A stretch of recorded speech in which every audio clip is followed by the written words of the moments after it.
Guys, welcome back to another video. In this video, I'm going to be talking about the hogs of chess, which are also known as the rooks. So, you might hear the phrase, 2 hogs on the 7th rank. And basically what hogs are, they're rooks. And rooks tend to be very powerful on the 7th rank. So for white, it will be on the 7th rank. For black, it will be on the 2nd rank. If you place your rooks there, they tend to be very powerful, and you'll probably win the game like that. So 1 hog or rook on the 7th rank is pretty powerful enough. But 2 hogs, it stands to reason then that it's even better, it's even stronger. So I'm going to talk more about this stuff later, so let's get started. So in this first example, white has his rook on c7, which is the 7th rank. And he is winning, even though material is even. White, he has a pretty active attacker on the 7th rank. And notice how that hog is really tying down the black army by itself. So notice that the black pawn on b7, it can't move. Otherwise, the white rook will just take on a7. And notice how the black rook on b8, it can't move either, because then the pawn on b7 will be taken. And the king can't march over to d8 and attack the white rook. Otherwise, h7 will be taken. So black is just there helpless. And all white has to do is march his king into the enemy territory, and he wins the game. Black, all he can do is just sit there and wait. He could jump his king from h8 to g8, but he can't really do a7.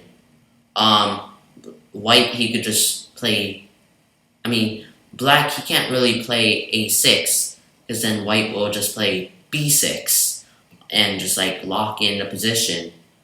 Or he could take, but that's kind of freeing up the black rook. So white will most likely win by marching his king to king f3, and then black just has to sit there and wait. And then white moves up to here, and I think you guys get the idea. White continues going to the opposite side. Let's say black tries to throw this pawn punch, and white just goes to b6, and again black has to go to king h8. And by now it's kind of bad for black. So this will happen,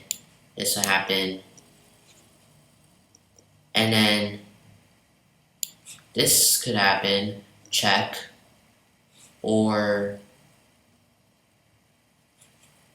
you could bring the king down, and then this, and then you might want to stall for time, so you move your rook maybe here,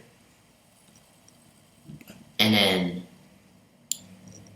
king goes here, and you kind of just wait for the timing. So now the king is checked, and then you have the tempo now.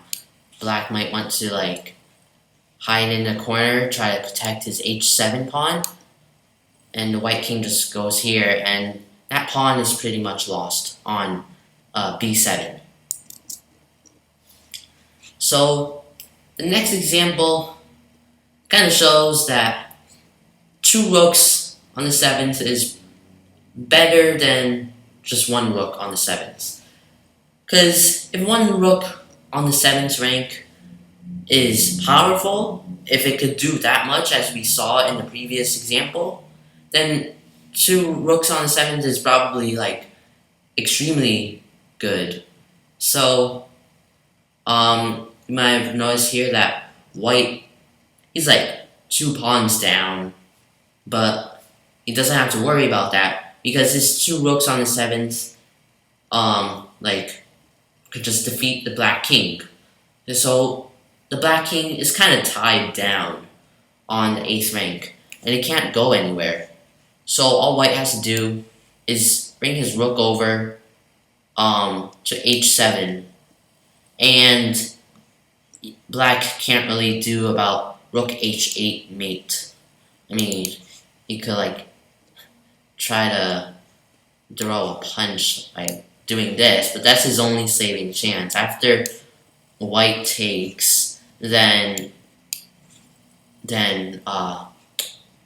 white would checkmate. So yeah.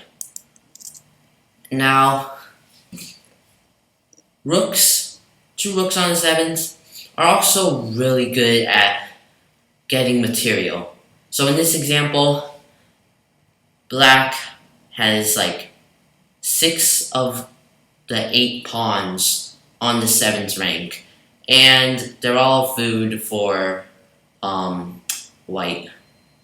The hogs just gonna eat up everything in their path. That's why these rooks are called hogs, because if they're on the 7th rank, they'll just like take everything that they see on the 7th rank. So you can't really do anything about these poor pawns. I mean, to protect the king, you might like want to move your black rook on a8 to f8, but then the other 3 pawns are pretty much lost to white. So like white would take rook takes c7. Black might go to like rook b2, try to take some other pawns, but it's a bit too late for that, because then white will take rook takes b7 and so on, and it's pretty much lost for black. So yeah, that is pretty powerful, 2 rooks on the 7th. However, sometimes there might be nothing on the 7th rank at all, and it might be that these 2 hogs on the 7th rank, they're gonna be useless. Like, they don't have anything to do.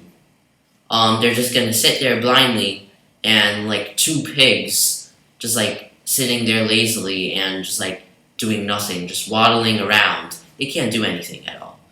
But sometimes they might, that like unusefulness might prove to be useful.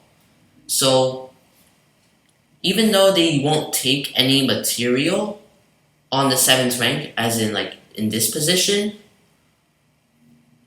they could still like block the black king from like moving. So the black king is still in its prison. And notice how it's white's move right now. And if it was black's move, he would have most likely gone to rook a8, rook a1 checkmate. And it's pretty much, well, not checkmate yet.